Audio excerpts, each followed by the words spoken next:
Hello viewers, আজ আমরা 2023 সালের রায় মার্টিন ইংলিশ কোশ্চেন ব্যাংকের ফার্স্ট সামেটিভ এভলিউশন টেস্টের মডেল অ্যাক্টিভিটি 21 যে স্কুলটা দেওয়া রয়েছে তোমাদের শিলিগুড়ি বয়েজ হাই স্কুল, তার সিন প্যাসেজ এবং গ্রামার পোর্শন ডিসকাস করব।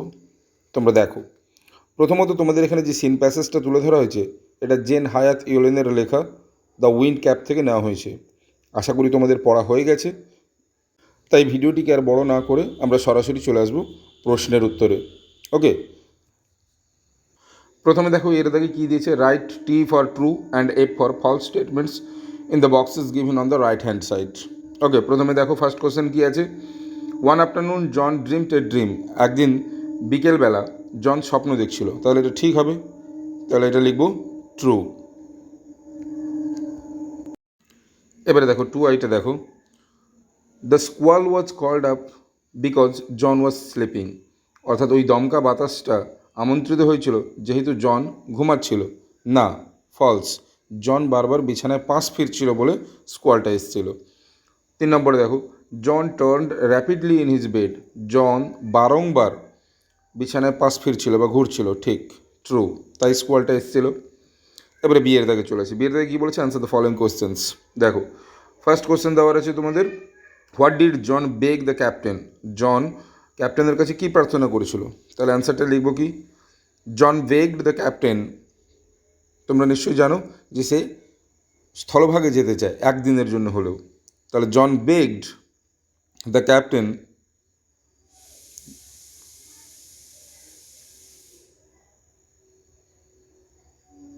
Two allow him to allow him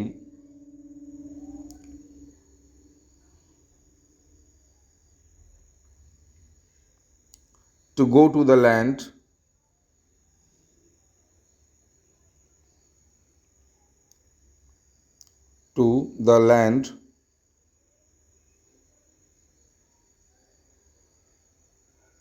for one day,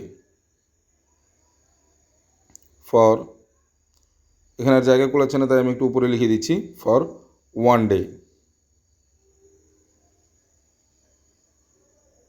ওকে, চলো পরের প্রশ্নতে চলে আসি। পরের প্রশ্ন কী বলেছে, when did John lie first asleep, কখন জন বিছানায় শুয়ে পড়েছিল বা ঘুমিয়ে পড়েছিল, তাহলে লেখো জন লে, লাইয়ের পাস্ট ফর্ম কী হবে, লে, তাহলে জন লে ফার্স্ট অ্যাসলিপ, যেহেতু প্রশ্নতে ডিড রয়েছে তাই পাস্ট ফর্ম লিখতে হবে, তাহলে জন লে ফার্স্ট অ্যাসলিপ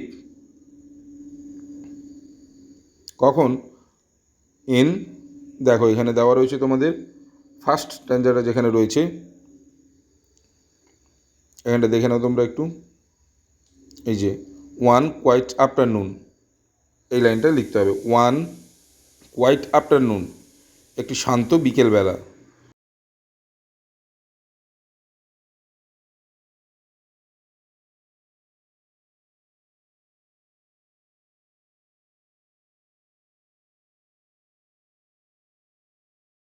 এবারে আমরা চলে আসবো দুইয়ের দাগে গ্রামার পোর্শনে। গ্রামার পোর্শনে দেখো কী দিয়েছে, fill in the blanks with suitable tenses, past perfect continuous, future continuous, present perfect continuous.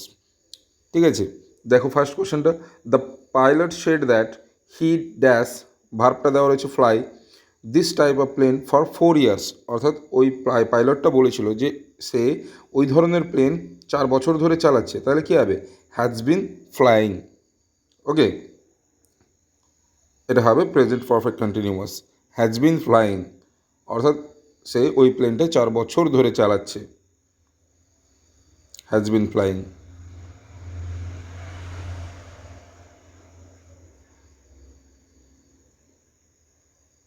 ওকে, চলো পরের প্রশ্নতে চলে আসি, নেক্সট পেজে দেখো, ইট ড্যাশ, রুট ভার্বটা দেওয়া আছে রেন অল ডে, তাহলে সারাদিন ধরে বৃষ্টি হচ্ছিল, তাহলে কী হবে, had been raining, had been raining. এরপর এটা দেখো দিয়েছে কি, this time next year I study in class 9, অর্থাৎ এই সময় গত বছর আমি ক্লাস 9-এ পড়ব, তাহলে কী হবে, will be studying, will be studying. ওটা যেটা দেওয়া রয়েছে ওটা হবে না, এটা উত্তর হবে উইল বি স্টাডিং। ওকে, যেহেতু ওই সময় আমি গত বছর পড়বো ক্লাস 9-এ। পরেরটা দেখো, পরেরটা দিয়েছি কি প্রিফিক্স আর সাফিক্স অ্যাড করতে হবে। I thank you for your dash kind, kind থেকে হবে কি কাইন্ডনেস, এটা হলো সাফিক্স। পরেরটা হচ্ছে ইট ইজ ড্যাশ পসিবল দেওয়া রয়েছে for him to lift the chair, অর্থাৎ চেয়ারে বসে নিজেকে তোলা অসম্ভব, তাই পসিবল থেকে ইম্পসিবল প্রিফিক্স যোগ হয়ে অ্যান্টোনিম হয়ে গেল। ওকে, এছাড়া এখানে 4-এর দাগে যে রাইটিং স্কিলটা দেওয়া রয়েছে, write a paragraph in about 50 words on the changes that you see in the nature when spring comes after winter. এটা তোমাদের অ্যান এপ্রিল ডেতে অ্যাক্টিভিটি 8-এর এতে রয়েছে। আশা করি তোমরা এটা করতেই পারবে। যদি না পারো অবশ্যই আমাকে কমেন্ট করে জানাবে, আমি চেষ্টা করব রাইটিংটা লিখে দেওয়ার। ওকে, সো ভিউয়ার্স, এই ছিল তোমাদের মডেল অ্যাক্টিভিটি 21-এর গ্রামার পোর্শন এবং সেম প্যাসেজের কমপ্লিট ভিডিও। যদি ভালো লেগে থাকে তাহলে অবশ্যই লাইক করে দিও। এছাড়া তোমরা যদি আমার চ্যানেলে নতুন হয়ে থাকো তাহলে অবশ্যই এরকম আরও ভিডিও পাওয়ার জন্য চ্যানেলটিকে সাবস্ক্রাইব করে রাখো। Thank you for watching.